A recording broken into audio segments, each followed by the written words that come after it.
All right, so here is kind of an explanation of how this land is laid out. Well, just the front half is really laid out, what we're currently working on and been working on. Let me show you what's going on. Let's get the drone up.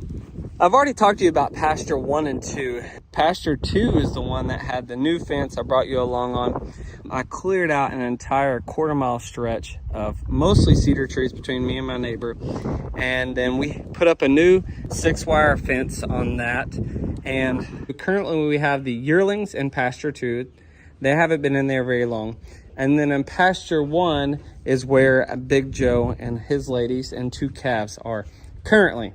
Pasture 1 also has part of the barn and the corral system, all of that in basically pasture 1. So pasture 1 is not a full 20 acres like pasture 2 is.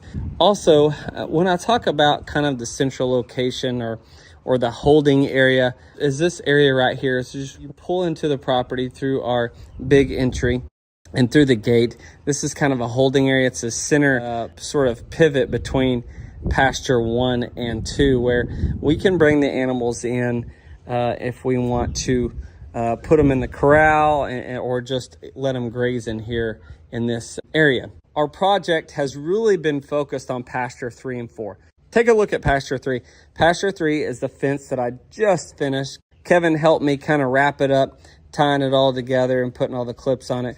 So pasture 3 also has a neighbor to my south, which is covered in a lot of trees, and we are currently working on that fence. Basically, this is a 40-acre lot, and we've been talking to NRCS, and hopefully next year, if we get approved, hopefully we'll be able to cross-section this 40-acre pasture and divide it into another pasture, 20 and 20, which would be pasture 3 and 4. So right now it's basically an open 40 acres of the current fencing that we're working on. In this 40 acres, there are 2 ponds. One that is holding water, which will be in pasture 3, and then another pond in pasture 4, which is currently dry. Unfortunately, it is part of it, which does bring concerns to pasture 4. Pasture 3 pond has been holding water steady, but pasture 4 obviously has not and has gone completely dry. If you keep hearing me talk about trying to get the bison in more land, we knew when we bought this land that the fencing was not good, and we have to slowly replace all the fencing.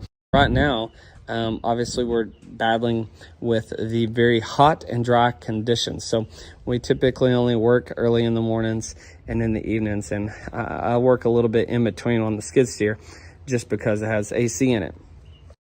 So pastures 3 and 4 will hopefully eventually come into play when we cross divide it. So right now it's basically one big pasture, but we just finished this fence, and then right behind pasture 3 and 4, or this open 40 acres, is our halfway 9 acres is what we call it. Take a look at this pond here. This pond is getting dry.